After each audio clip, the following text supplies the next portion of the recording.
Shalom Bapak Ibu semuanya, ya kita berjumpa kembali di acara SOS di Kamis yang kelima dalam bulan ini ya. Sebelum kita mendengarkan renungan yang singkat, mari kita berdoa terlebih dahulu supaya kita bisa mendapatkan hikmat waktu mendengarkan renungan, supaya kita bisa diberkati waktu mendengarkan renungan ya. Mari kita berdoa. Bapak yang di surga, kami sembah di dalam nama Tuhan Yesus.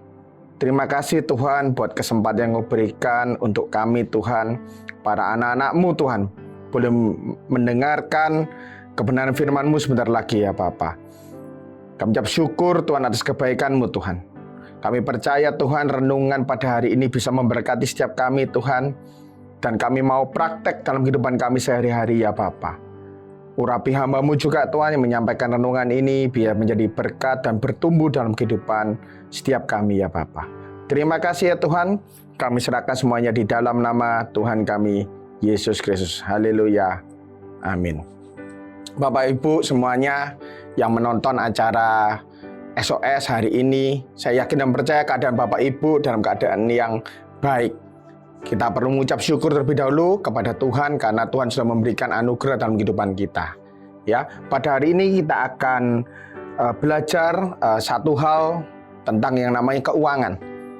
Mari kita buka Alkitab kita di 1 Timotius 6 ayat 9 sampai 10. Dikatakan di sana, tetapi mereka yang ingin kaya terjatuh ke dalam pencobaan, ke dalam jerat, dan ke dalam berbagai-bagai nafsu yang hamba dan yang mencelakakan, yang menenggelamkan manusia ke dalam keruntuhan dan kebinasaan.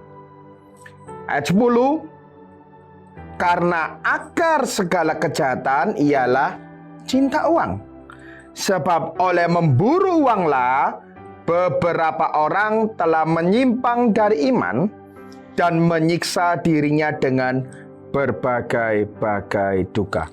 Kalau Bapak Ibu tadi sempat memperhatikan di ayat 10, itu adalah ayat yang sering dibaca oleh hamba-hamba Tuhan ataupun kita sering baca di dalam renungan sehari-hari.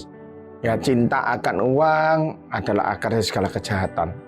Ya, Alkitab menjelaskan uang itu nggak jahat sebenarnya. Yang jahat apa Bapak Ibu semuanya? Yang jahat adalah mencintai uang berlebihan. Mencintai uang lebih dari segalanya. Itu yang menyebabkan terjadinya hal-hal yang negatif. Akar berbicara sesuatu yang bisa menimbulkan atau menghasilkan segala kejahatan di sana. Jadi bermula dari akar ini tadi, karena cinta uang akar mendalam, sudah paten ya. Kalau pohon besar itu akarnya kuat dalam, ini sangat berbahaya. Kalau pohon nggak apa-apa. Kalau cinta akan uang itu mengakar kuat, itu berbahaya. Akar dari segala kejahatan. Nggak disebutkan kejahatan apa, enggak.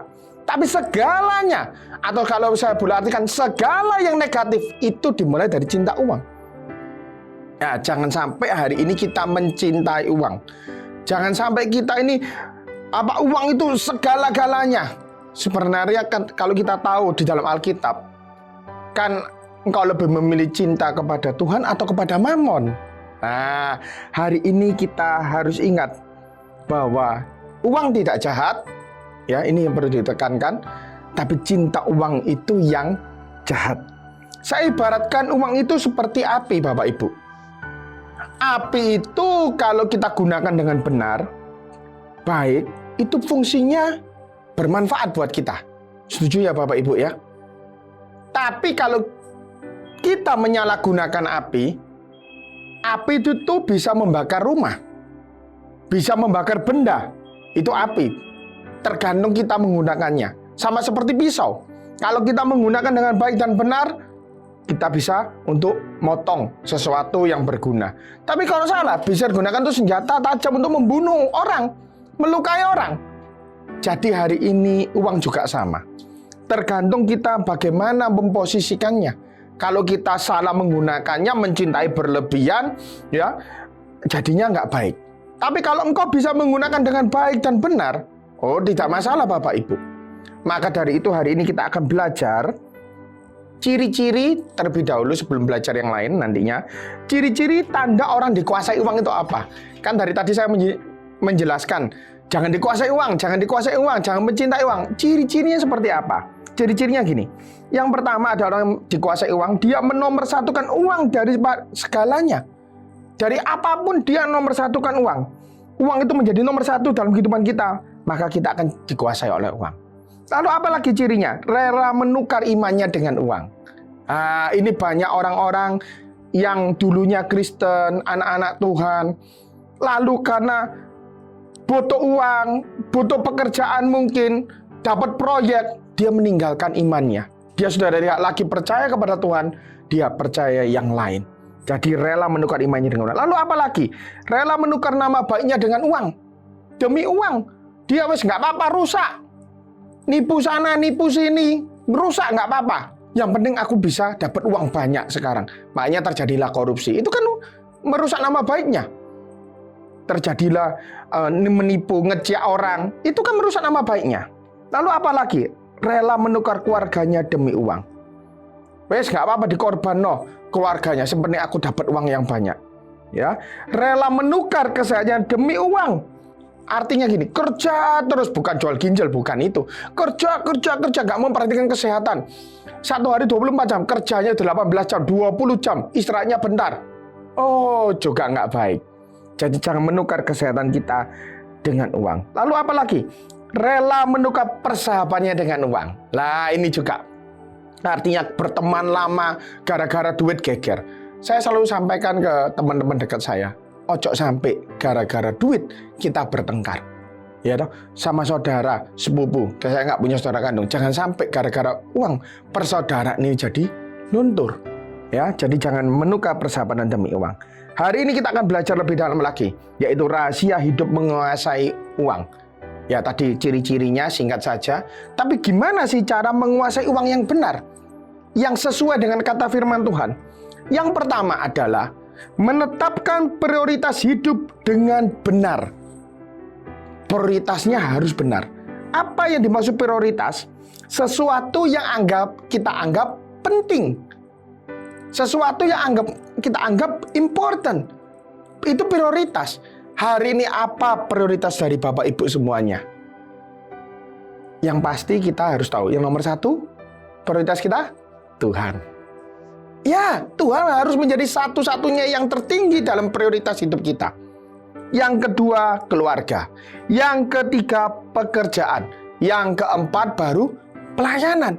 Hari ini nggak boleh ditukar-tukar itu, prioritas itu. Harus nomor satu Tuhan. Nomor dua, keluarga. Tiga, pekerjaan. Empat, pelayanan. Hidup akan menjadi seimbang ketika kita tahu prioritasnya seperti apa. Ya, jadi hari ini Bapak Ibu semuanya saya ingin ingatkan kembali, kalau Bapak Ibu sudah mengerti tentang skala prioritas, ayo lakukan hari-hari ini. Mungkin dulu pernah ingat ngelakuin, sekarang sudah lama enggak. Oh ya, hari ini lakuin lagi dong. Ayo, prioritasnya apa? Kalau engkau prioritasnya hari ini satu, bukan Tuhan. Kerja, tadi saya ceritakan kerja. Pak, ini loh pandemik, Pak. Susah cari uang, Pak. Sekarang ini mau makan aja susah. Jadi harus kerja. Terus cari klien terus, cari nasabah terus berusaha. Semaksimal mungkin sampai lupa akan segalanya. Ingat, prioritas kita nomor satu, Tuhan. Andalkan Tuhanmu Bapak Ibu semuanya. Saya yakin dan percaya ketika kita mengandalkan Tuhan, bukan kekuatan kita, Tuhan pasti singkapkan. Berkat-berkat dari surga akan turun dalam kehidupan kita. Bukan jatuh langsung bluk gitu, bukan. Tapi ketika kita bekerja, nggak usah sampai malam 20 jam baru kita dapat uang. Enggak, Tuhan itu bukakan jalan. Dia buat jalan saat tiada jalan. Saya yakin Tuhan akan buat jalan dalam kehidupan kita. Kalau ketika pintu seakan-akan tertutup, Dia akan bukakan pintu-pintu yang luar biasa dalam kehidupan kita, ya. Nah, ingat, jadikan Tuhan nomor satu, bukan nomor dua, nomor tiga, nomor empat, atau nomor sekian. Bukan, tapi nomor satu. Cara cek ya, prioritas hidup kita itu seperti apa adalah dari waktu. Waktu yang kita gunakan untuk Tuhan, apakah itu sudah prioritas? Ataukah sisa-sisa waktu yang ada dalam kehidupan ini yang kita berikan sama Tuhan? Seringkali manusia memberikan yang sisa sama Tuhan, karena Tuhan mikir gini, oh nggak kelihatan. keluarga kelihatan, kerjaan kelihatan. Oh, dikasih lebih banyak. Tuhan loh, sungguh mengasihi kita. Kita punya waktu 24 jam. Kita disuruh 1 jam saja. Itu sudah, banyak. Nah, ini Bapak Ibu semuanya, tolong ayo cek hari ini waktu Bapak Ibu untuk Tuhan seberapa banyak. Ya, cara cek yang lain apa? Yang menguras pikiran dan tenaga kita. Apa yang menguras pikiran dan tenaga kita? Mungkin Bapak Ibu berkata, pekerjaan nomor 1. Yes. Hari-hari ini, dalam beberapa minggu terakhir ini, saya banyak terkuras, banyak pikiran, banyak tenaga keluar. Sibuk ini, sibuk itu, yang diurus itu banyak. Bisa 1 hari itu bisa itemnya banyak yang diurus. Saya sampai jenuh di pulang sama istri saya bilang, aduh, kepala aku pusing, terlalu banyak yang diurus, nggak sanggup. Nah, kalau itu menguras Bapak Ibu, ini saya ingin diingatkan juga firman ini kepada saya. Oh ya, waktu untuk Tuhan, ya, tenaga pikiran, benarkan untuk Tuhan. Saya juga memikirkan, oh ya, untuk pelayanan juga, saya memikirkan untuk keluarga juga. Oh ya, harus balance semua hidup itu. Nggak bisa semburat gitu, nggak bisa diatur dengan baik dan benar. Ya, lalu cara cek yang lain apa? Berapa banyak uang yang kita gunakan untuk hal tersebut? Uang yang digunakan untuk keluarga banyak, untuk pekerjaan banyak, berani tanam modal untuk investasi, tapi untuk Tuhan pelit kikir. Masalah ini Bapak Ibu. Ya, jadi kalau uang yang kita gunakan, saya juga bukan bilang hari ini harus ada pesan sponsor, harus nabur, no, enggak. Tapi uang yang kita gunakan ini benar nggak untuk Tuhan sesuai? Karena yang empunya semuanya siapa? Tuhan loh. Uang yang kita dapat ini semua dari Tuhan. Kita cuma terima titipan menurut saya ini ya. Oh, itu dititipi sama Tuhan. Pergunakan dengan baik dan benar. So, apa yang terjadi? Harus kembalikan juga untuk Tuhan. Perpuluhan, untuk nyumbang mungkin panti asuhan, apapun itu. Beramal, bersosial, itu penting. Ya. Yang kedua, yang terakhir supaya cepat ya. Tadi nomor 1 prioritas, yang kedua kita harus mencari uang dengan benar. Lah, ini yang penting. Caranya, andalkan Tuhan sebagai sumber berkat. Banyak orang mengandalkan tokonya, pabriknya, usahanya, kepandaiannya, kekuatannya. Nggak mengandalkan Tuhan. Sehingga mencari uangnya dengan cara yang nggak benar. Menghalalkan segala cara.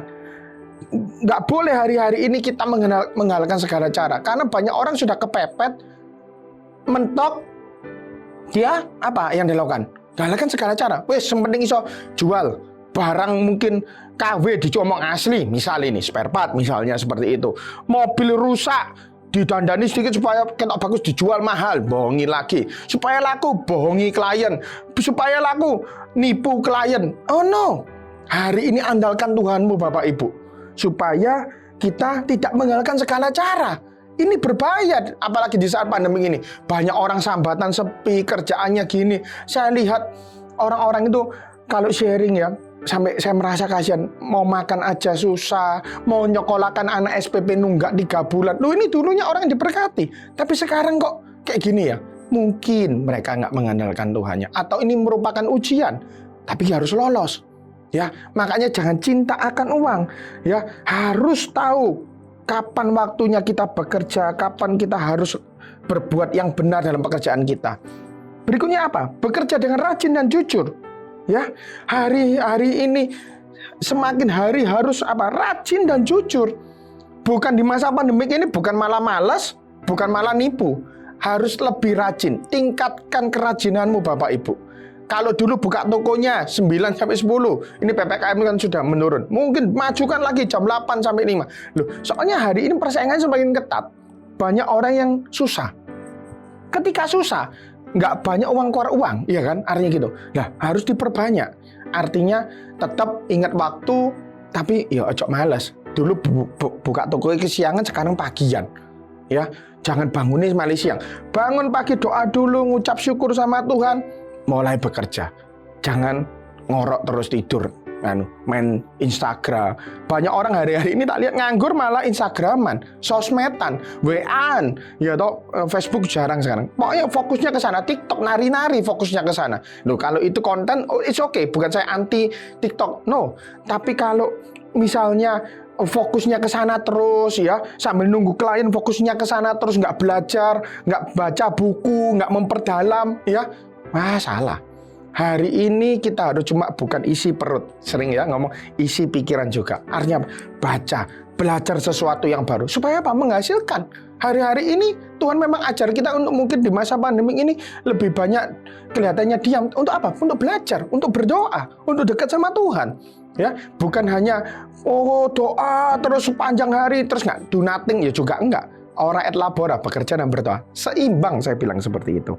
Yang terakhir, ya, dari poin kedua ini yang terakhir adalah meningkatkan dari bekerja bagi uang menjadi uang bekerja bagi kita. Ya, hari ini kalau Bapak Ibu punya berkat lebih, bukan terus kerja dengan kekuatan kita untuk cari uangnya. No. Tapi kita mulai belajar investasi. Nggak sembarangan. Hari ini musimnya, ya bukan saya anti ya, robot. Katanya robot saham, robot kripto, robot forex. Nggak apa-apa. Tapi Bapak Ibu Saudara harus belajar lebih dahulu. Nggak asal ikut tergiur. Ini cuannya 1 bulan 20%, 50%. Eits, hati-hati. Cari informasi dulu. Belajar dulu. Jangan cuma asal percaya Bapak Ibu. Ya, jangan cuma iming-imingi kelihatan manis. Bisa jadi tipuan banyak loh hari-hari ini. Ya toh? Karena keadaan susah. Banyak macam-macam hal yang dibuat investasi katanya. Ya, tapi kita harus berhikmat. Minta hikmat dari Tuhan. Tuhan, gimana cara aku investasi? Gimana caranya aku nggak rugi? Gimana caranya aku bisa berhasil? Minta pertolongan Tuhan. Yang penting, jangan cinta akan uang. Kalau engkau dalam berinvestasi, kau cinta akan uang karena greedy, serakah, jatuh. Iming-iming, tergiur, karena cuannya banyak, jatuh. Oh, kerja dagang, gak bisa untung 1 bulan 50%. Ini ada investasi mau. Hati-hati, bisa bodong. Bisa loh ya, saya bukan mengejudge, menghakimi tadi program-program ini. No, saya juga ada yang ikut. Tapi harus tahu, kapan waktunya ikut, kapan harus menolak, ini kita harus tahu. Minta hikmat dari Tuhan. Ya, biarlah 2 poin ini bisa menjadi berkat buat kita semua. Selalu ingat, jangan sampai cinta akan uang, karena itu akar dari segala kejahatan. Tuhan semua memberkati. Mari kita berdoa.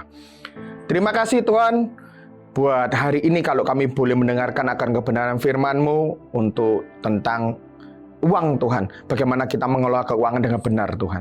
Kami nggak mau Tuhan cinta akan uang Tuhan. Kami mau hidup kami hanya mencintai Engkau Tuhan satu-satunya. Sebagai juru selamat kami, sebagai Bapak kami Tuhan. Kami tahu skala prioritas kami hanya Engkau ya Bapak.